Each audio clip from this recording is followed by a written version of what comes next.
안녕하세요. 저는 71살 박영숙이라고 합니다.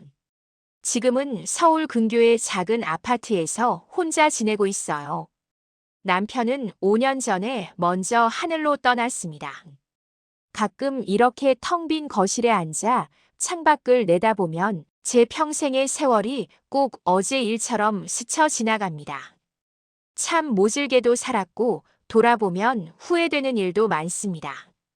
그 중에서도 제 가슴에 가장 큰 응어리로 남은 건 제 하나뿐인 아들 선우입니다. 제 고향은 경상도 작은 시골 마을입니다. 전쟁이 끝나고 정말 아무것도 없던 시절에 태어났지요. 먹고 사는 게 가장 큰 일이었던 그때, 우리 세대 사람들은 다들 그렇게 살았습니다. 그저 남들처럼 평범하게. 결혼해서 아이 낳고 그 아이들이 또 제 앞가림하며 정상적인 가정을 꾸리는 것. 그게 제 인생의 전부이자 가장 큰 꿈이었습니다. 22살에 중매로 만난 남편은 참 무뚝뚝하고 엄한 사람이었습니다. 전형적인 그 시대의 가장이었지요. 밖에서는 듬직하고 책임감 강한 사람이었지만 집에서는 호랑이처럼 무서웠습니다. 저는 평생 남편의 그늘 아래서 숨죽이며 살았습니다. 밥상에 국이 식었다고, 아들 교육이 똑바르지 않다고 불호령이 떨어지면 저는 그저 죄송합니다라는 말밖에는 할 수가 없었네요. 그런 제게 숨통을 틔워준 유일한 존재가 바로 아들 선우였습니다. 늦은 나이에 어렵게 얻은 외아들이었지요. 남편은 아들이 태어나자마자 세상을 다 얻은 듯 기뻐했습니다. 당신을 꼭 닮은 씩씩하고 듬직한 아들로 키우고 싶어 했죠. 저 역시 마찬가지였습니다. 이 아이만큼은 나처럼 주눅 들지 않고 세상에 나가 떵떵거리며 잘 살기를 바랐습니다. 그런데 이 아이 선우는 어릴 적부터 남달랐습니다. 남편의 바람과는 정반대였지요. 또래 사내 아이들처럼 골목을 누비며 딱지치기나 구슬치기를 하는 대신 방 안에 틀어박혀 가만히 책 읽는 것을 더 좋아했습니다. 흙장난을 하고 들어와 옷을 엉망으로 만드는 법이 없었고 오히려 꽃밭에 쪼그리고 앉아 꽃잎을 만져보거나 도화지에 알록달록 그림 그리는 것을 즐겼습니다. 남편은 그런 선우를 볼 때마다 속이 터졌습니다. 사내 자식이 계집애처럼 그게 무슨 짓이냐? 나가서 공도 좀 차고 애들이랑 좀 어울려라. 남편의 고함이 터져 나올 때마다 선우는 그 작은 어깨를 움츠리고 제 등 뒤로 숨었습니다. 저는 그런 아들이 안쓰러워 남편 몰래 감싸주곤 했습니다. 애가 순해서 그렇지 크면 다 괜찮아질 거예요. 공부 잘하잖아요. 저렇게 책 좋아하는 애가 어디 흔한가요? 그렇게 남편을 달래면서도 사실 제 마음속에도 작은 불안의 씨앗이 자라고 있었습니다. 우리 애가 왜 저럴까? 어딘가 부족한 건 아닐까? 선우가 초등학교에 들어갔을 때입니다. 하루는 학교에서 무슨 일이 있었는지 얼굴이 눈물범벅이 되어 집에 돌아왔습니다. 남자아이 몇몇이 선우를 계집에 갔다고 놀리고 밀쳤다는 겁니다. 저는 가슴이 철렁 내려앉았습니다. 그날 밤 남편에게 이 사실을 조심스레 이야기했습니다. 맞을 짓을 하니까 맞은 거지. 사내 자식이 똑바로 행동했으면 누가 건드려. 남편은 오히려 선우를 불러다 회초리를 들었습니다. 내가 약해 빠져서 집안 망신시키는 거다. 다시는 그런 일로 울면서 들어오지 마라. 선우는 울지도 못하고 입술만 파르르 떨고 있었습니다. 그 작은 아이가 공포에 질려 아버지를 바라보던 그 눈빛을 저는 평생 잊을 수가 없습니다. 그날 밤 저는 이불을 뒤집어 쓰고 소리 죽여 울었습니다. 아들을 지켜주지 못했다는 미안함보다 사실은 남들과 다른 아들을 둔 제 신세가 더 처량했습니다. 앞으로 이 아이를 어떻게 키워야 하나? 남편 말대로 내가 아들 교육을 잘못 시킨 걸까? 가슴이 답답하고 캄캄했습니다. 그때부터였던 것 같습니다. 제가 선우를 있는 그대로 보지 못하고 고쳐야 할 대상으로 보기 시작한 것이. 선우야, 남자는 씩씩해야 해. 울면 안 돼. 남자는 우는 거 아니야. 저는 그 말을 주문처럼 외우며 아들을 다그쳤습니다. 선우는 말이 없는 아이가 되어갔습니다. 자신이 좋아하는 것들을 제 앞에서 하나둘 감추기 시작했습니다. 방문을 걸어 잠그는 일이 잦아졌고 저와 눈을 마주치는 것도 피하는 듯 했습니다. 저는 그저 사춘기가 일찍 온 탓이려니 애써 외면했습니다. 그렇게 아슬아슬한 세월이 흘러 선우는 무사히 중학교, 고등학교를 마쳤습니다. 다행히 공부는 곧잘했습니다. 남편이나 저나 아들이 좋은 대학에만 들어가면 모든 것이 제자리로 돌아올 거라 믿었습니다. 선우는 아버지의 바람과 제 기대를 반반씩 짊어진 채 서울에 있는 괜찮은 대학에 합격했습니다. 남편은 오랜만에 기분이 좋아 큰 소리로 웃었습니다. 그거 봐라. 내 아들이다. 이제야 밥값한다. 저 역시 가슴을 쓸어내렸습니다. 그래, 다 한때다. 이제 대학생도 됐으니 어른이 되겠지. 좋은 처자 만나서 자리 잡으면 어릴 적 유난스러웠던 것도 다 추억이 될 거야. 그렇게 모든 것이 제자리로 돌아오고 있다고 저는 바보처럼 굳게 믿고 있었습니다. 선우가 대학교 2학년이던 어느 봄날이었습니다. 아들은 학교 근처에서 자취를 하고 싶어 했지만 남편은 눈앞에 둬야 딴짓을 못한다며 기어코 통학을 시켰습니다. 그날은 선우가 동아리 모임이라도 갔는지 늦는 날이었습니다. 저는 아들 방에 쌓인 빨래를 챙겨 나오려다 책상 위에 놓인 책들 사이에 삐죽 튀어나온 편지 봉투 몇 개를 발견했습니다. 누가 보냈나? 요즘 애들답지 않게 웬 편지인가 싶어 무심코 꺼내들었습니다. 그런데 봉투에 적힌 이름이 전부 남자 이름이었습니다. 동아리 친구인가? 호기심에 편지지 한 장을 펼쳐들었습니다. 그 순간 저는 제 눈을 의심했습니다. 거기에는 제가 끝내보지 말았어야 할 말들이 적혀 있었습니다. 보고 싶다. 내 손을 잡고 싶다. 우리의 시간을 잊을 수 없다. 그런 연인들끼리나 나눌 법한 뜨거운 말들이었습니다. 편지를 보낸 사람은 분명 남자였습니다. 손이 떨리고 피가 거꾸로 솟는 것 같았습니다. 정신이 아득해지고 다리가 후들거려 그 자리에 주저앉았습니다. 방바닥이 차갑게 느껴졌습니다. 이게 뭐지? 내가 지금 뭘 본 거지? 아들의 어릴 적 모습이 눈앞을 스쳐 지나갔습니다. 꽃을 좋아하던 아이. 남자애들과 어울리지 못하던 아이. 계집애 같다고 놀림받던 아이. 제가 애써 눌러두고 외면했던 모든 불안감이 한꺼번에 제 숨통을 조여왔습니다. 그때 현관문 열리는 소리가 들렸습니다. 다녀왔습니다. 선우였습니다. 저는 그 편지들을 손에 쥔 채로 멍하니 아들을 바라봤습니다. 제 모습을 본 선우의 얼굴이 하얗게 질렸습니다. 아들은 자기가 뭘 들켰는지 바로 알아차린 것 같았습니다. 이게 다 뭐냐? 제 목소리가 갈라져 나왔습니다. 선우야, 이게 다 뭐냐고. 엄마한테 설명 좀 해봐. 선우는 입술만 깨물 뿐 아무 말도 하지 못했습니다. 저는 울부짖었습니다. 어디서 못된 걸 배운 거야? 이게 무슨 짓이야?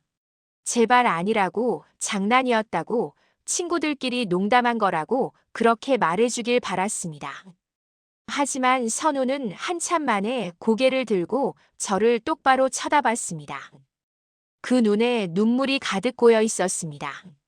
엄마, 저 나쁜 짓 한 거 아니에요. 그 한마디가 절 더 화나게 했습니다. 그럼 이게 뭔데? 남자가 남자를. 이게 말이 되는 소리야. 아들은 결국 울음을 터뜨렸습니다. 저도 이러고 싶지 않았어요. 근데 어쩔 수가 없어요. 저는 그 자리에 실신하듯 쓰러져 밤새 울었습니다. 그날 밤 퇴근한 남편이 이 사실을 알게 되었습니다. 남편의 분노는 저와는 비교도 되지 않았습니다. 집안이 떠나가라 고함이 오갔고 물건 깨지는 소리가 났습니다. 당장 저놈 내 눈앞에서 치워라. 내가. 그러고도 내 아들이야? 이 집안 망신 다 시키고. 차라리 나가 죽어. 남편은 선우의 뺨을 세차게 때렸습니다. 선우는 비명을 질렀습니다. 제가 뭘 그렇게 잘못했는데요. 저도 죽고 싶을 만큼 노력했어요. 남들처럼 되려고. 근데 안 되는 걸 어떡해요. 아버지. 그것은 제가 처음 본 아들의 절규였습니다. 하지만 그때 제 귀에는 아무것도 들리지 않았습니다. 저는 제정신이 아니었습니다. 이 끔찍한 현실을 받아들일 수가 없었습니다. 그 시대에는 그런 일은 상상조차 할 수 없는 집안이 망하고 천벌을 받을 일이었습니다. 다음 날부터 저는 선우를 끌고 용하다는 점집, 유명하다는 기도원을 닥치는 대로 찾아다녔습니다. 우리 아들 좀 살려주세요. 무슨 귀신이 붙은 건지. 제정신이 아니에요. 저는 구슬하고 부적을 태워 물에 타먹이고 기도원 목사님 앞에 아들을 무릎 꿇리고 안수 기도를 받게 했습니다. 선우는 무기력하게 저항하다가 나중에는 텅 빈 눈으로 제가 하자는 대로 끌려다녔습니다. 남편은 아들을 없는 사람 취급했습니다. 아들과 한식탁에서 밥도 먹지 않았습니다. 집안은 지옥이 되었습니다. 저는 매일 아들 방 앞에서 울며 매달렸습니다. 선우야, 엄마 좀 살려줘. 제발. 돌아와. 내가 정신만 차리면 돼. 다 없던 일로 할 수 있어. 아들은 아무 대답도 하지 않았습니다. 그저 죽은 사람처럼 방 안에 틀어박혀 있었습니다. 그렇게 한 달쯤 지났을까요? 어느 날 저녁 집에 돌아와 보니 아들 방이 깨끗하게 비어 있었습니다. 책상 위에는 쪽지 한 장이 놓여 있었습니다. 엄마, 아빠. 죄송해요. 저 찾지 마세요. 이게 제가 할 수 있는 최선이에요. 저는 그 쪽지를 들고 온 동네를 미친 사람처럼 뛰어다녔습니다. 하지만 선우는 어디에도 없었습니다. 아들은 그렇게 집을 떠났습니다. 남편은 잘 갔다.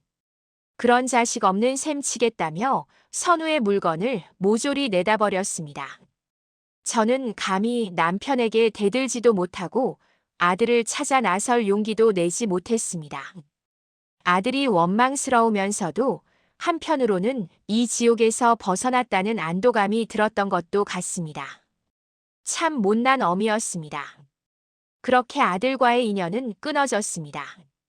처음 몇 년은 길에서 비슷한 뒷모습만 봐도 가슴이 철렁했습니다. 밥은 먹고 다닐까?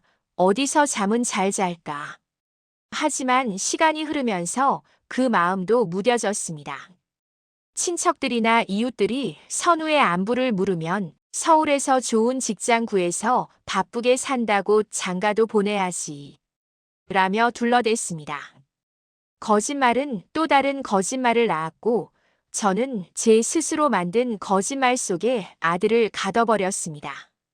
남편은 선우가 집을 나간 후로 웃음을 잃었습니다. 더욱 엄격하고 고집스러운 노인이 되어갔습니다. 우리는 아들 이야기를 입에 올리지 않았습니다.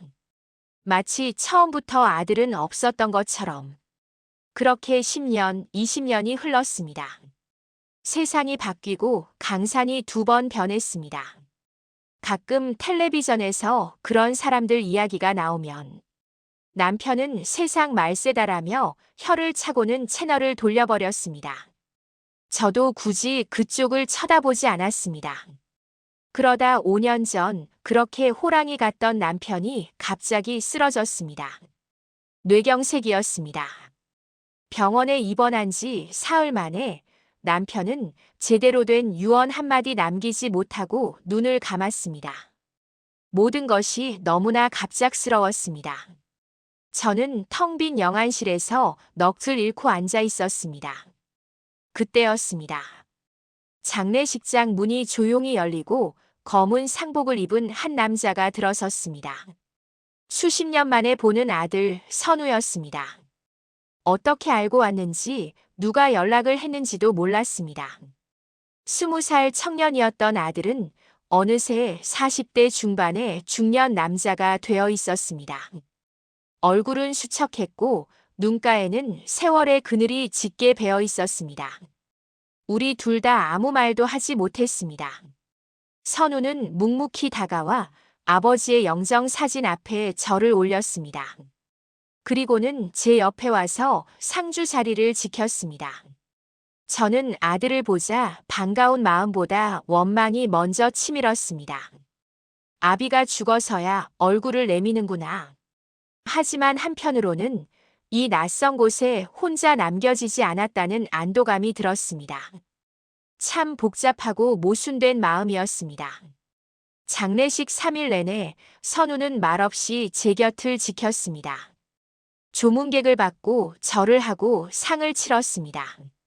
모든 장례 절차가 끝나고 남편의 유고를 납골당에 모시고 집으로 돌아왔습니다. 선우는 저를 집 앞까지 바래다 주었습니다. 들어가세요, 어머니. 몸 챙기시고요. 저는 아무 대답도 하지 않았습니다. 아들은 제게 90도로 인사를 하고는 왔을 때처럼 조용히 돌아서 떠났습니다. 저는 무슨 말을 하려다가 그냥 그 뒷모습을 한참이나 바라봤습니다. 남편이 사라진 집은 텅 비었고 적막했습니다. 평생 저를 억누르던 존재가 사라졌는데도 이상하게 마음이 허전하고 무서웠습니다. 그렇게 혼자 남겨진 지 일주일쯤 지났을 때였습니다. 띵동. 초인종이 울렸습니다. 문을 열어보니 선우가 서 있었습니다. 손에는 검은 봉지 몇 개가 들려 있었습니다. 웬일이냐? 반찬 좀 사왔어요. 들어가도 돼요. 아들은 제 허락도 받기 전에 익숙하게 현관으로 들어섰습니다. 그리고는 부엌으로가 사온 반찬들을 냉장고에 넣었습니다. 혼자 계시면 식사 거르실 것 같아서요.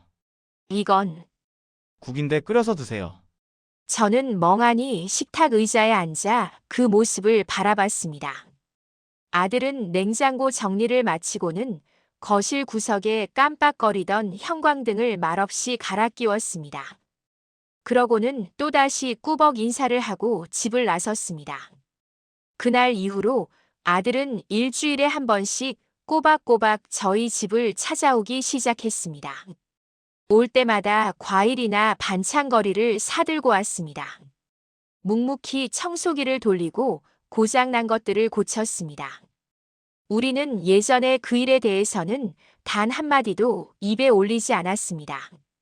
저는 묻지 않았고 아들도 말하지 않았습니다. 마치 우리 사이에 아무 일도 없었던 것처럼. 아니, 그 20년의 세월이 통째로 지워진 것처럼 그렇게 어색하고 위태로운 동거가 시작되었습니다. 저는 아들을 받아들인 것도 그렇다고 완전히 용서한 것도 아니었습니다. 그저 남편이 떠난 빈자리를 아들이 묵묵히 채워주고 있는 것을 애써 외면하며 하루하루를 버텨내고 있었습니다. 그렇게 몇 달이 지났습니다. 계절이 바뀌고 늦가을이 지나 쌀쌀한 바람이 불던 초겨울이었지요. 제가 그만 독감에 걸린 겁니다. 이른이 넘으니 감기 한 번도 예사롭지가 않았습니다. 온몸이 불덩이 같고 뼈마디가 쑤시는데 일어날 기력조차 없었습니다. 혼자 끙끙 앓아 누워 있으니 5년 전에 먼저 간 남편 생각도 나고 세상에 나 혼자 덩그러니 남겨진 것 같아 그렇게 서러울 수가 없더군요. 그날이 마침 선우가 오는 날이었습니다. 아마 오전에 몇 번 전화를 했던 모양입니다.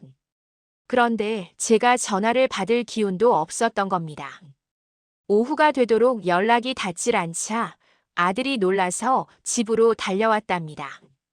문이 열리고 끙끙 앓고 있는 저를 발견한 아들은 얼굴이 하얗게 질렸습니다. 다짜고짜 119부터 부르려는 것을 제가 겨우 말렸습니다. 괜찮다. 병원 갈 힘도 없다. 그냥 좀 쉬면 된다.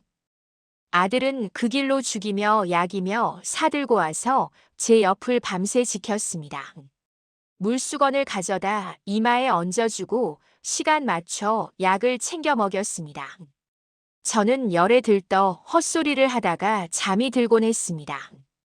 그때마다 아들은 가만히 제 손을 잡아주었습니다. 그 손이 참 따뜻했습니다. 다음 날 아침 겨우 정신을 차리고 눈을 떴습니다. 아들은 부엌에서 웬일로 죽을 쓰고 있었습니다. 달그락거리는 그릇 소리가 꼭 꿈결 같았습니다. 다 큰 아들 녀석이 부엌에 서 있는 그 뒷모습을 보는데 참 낯설고 미안했습니다. 평생 저 녀석한테 따뜻한 밥 한 끼 제대로 챙겨 먹이지도 못했다는 생각이 들었습니다. 죽을 끓여온 아들이 제 앞에 쟁반을 내려놓았습니다. 어머니, 좀 드세요. 빈속에 약 드시면 안 돼요. 저는 숟가락을 들 힘도 없어 멍하니 아들을 쳐다봤습니다. 마흔이 훌쩍 넘은 아들. 어릴 적 예쁘장하던 얼굴은 간데없고 눈가에는 주름이 잡히고 머리에도 흰머리가 희끗했습니다. 그런데 그 얼굴에 평생의 외로움과 슬픔이 묻어 있었습니다. 20살 때 집을 나가던 그 절박한 눈빛 위에 수십 년의 세월이 켜켜이 쌓여 있었습니다. 그때 문득 깨달았습니다. 저는 평생 제 아들의 문제만 보려 했습니다. 남들과 다른 아들을 어떻게든 고쳐보려고만 했습니다. 그것 때문에 제가 얼마나 불행한지, 제 신세가 얼마나 처량한지만 생각했습니다. 하지만 단 한 번도 제 아들이 그 세월을 홀로 견디며 얼마나 아프고 얼마나 외롭고 또 얼마나 무서웠을지는 헤아려 보려 하지 않았습니다. 목이 메어왔습니다. 수십 년의 세월이, 그때 제가 퍼부었던 모진 말들이, 기도원에 끌고 가 무릎 꿇렸던 그날의 기억이 가슴을 세게 쳤습니다. 제가 떨리는 목소리로 물었습니다. 선우야. 아들이 저를 바라봤습니다. 네, 엄마. 그동안 얼마나 힘들었니? 제 말을 들은 아들의 눈에서 눈물이 툭 하고 떨어졌습니다. 숟가락을 든 손이 가늘게 떨리고 있었습니다. 20살 때 저를 보며 울던 그 절규와는 또 다른 눈물이었습니다. 아들은 아무 대답도 하지 못했습니다. 그저 고개만 끄덕였습니다. 40대 중년의 아들이 어린아이처럼 제 앞에서 소리 없이 울었습니다. 저도 그만 참았던 눈물이 터져 나왔습니다. 미안하다. 엄마가 다 미안하다. 아니에요, 엄마. 아니에요. 내가 몰라서 그랬어. 이 못난 어미가. 그날 우리는 수십 년 만에 처음으로 그렇게 마주 앉아 한참을 울었습니다. 울다가 아들이 끓여준 죽을 한 숟갈 뜨고 또 울었습니다. 아들의 정체성이 뭔지, 앞으로 어떻게 살 것인지 저는 사실 아직도 잘 모릅니다. 제 세대에 제가 배운 상식으로는 이해하기 어려운 일인 것도 사실입니다. 하지만 그게 중요한 게 아니었습니다. 내 아들이, 내 새끼가 남들과 다르다는 이유 하나만으로 평생을 홀로 아파하며 살았다는 것. 가장 가까운 어미에게조차 위로받지 못하고 쫓겨나야 했다는 것. 그 지독한 외로움을 저는 그저 이제야 조금 알게 된 겁니다. 그 일이 있고 1년이 더 지났네요. 선우는 여전히 일주일에 한 번씩 저를 찾아옵니다. 이제는 전처럼 묵묵히 일만 하고 가지 않습니다. 오늘은 날씨가 어떻다, 회사에서 무슨 일이 있었다, 그런 시시콜콜한 이야기도 제법 합니다. 저도 이제는 아들 얼굴을 똑바로 쳐다봅니다. 밥은 먹었냐, 피곤해 보인다. 그런 평범한 엄마들이 하는 말들을 잊어야 합니다. 얼마 전에는 선우가 조심스레 이야기를 꺼냈습니다. 엄마, 저 같이 사는 사람 있어요. 그래, 네. 오래됐어요. 더 이상 묻지 않고 저는 그냥 가만히 아들 손을 잡았습니다. 밥은 잘 챙겨 먹고, 네. 잘 챙겨줘요. 엄마, 그래. 그럼 됐다. 아프지만 말고 살아라. 가끔 남편의 사진을 봅니다. 여보, 당신도 하늘에서 보고 있지요. 우리 세대가 참 그렇게 모질고 무식하게 살았네요. 세상이 변했다는 걸. 아니, 세상이 변한 게 아니라 제가 그동안 보지 못했던 것을 이제라도 봐야 한다는 것을. 70이 넘어 이 나이에 저는 제 아들을 통해 다시 배우고 있습니다. 제 이야기가 누군가에게는 참 불편하고 거북한 이야기일 수도 있겠지요. 저도 그랬으니까요. 하지만 혹시 저처럼 자식 가슴에 지워지지 않을 못을 받고 뒤늦게 후회하며 사는 분이 계시다면 너무 늦기 전에 그저 내가 얼마나 힘들었니 하고 그 마음 한 번만 따뜻하게 안아주시라고 부끄럽지만 제 이야기를 꺼내보았습니다. 구독과 좋아요를 눌러주시면 제게 많이 힘이 될 것 같네요. 오랜 시간 들어주셔서 감사합니다.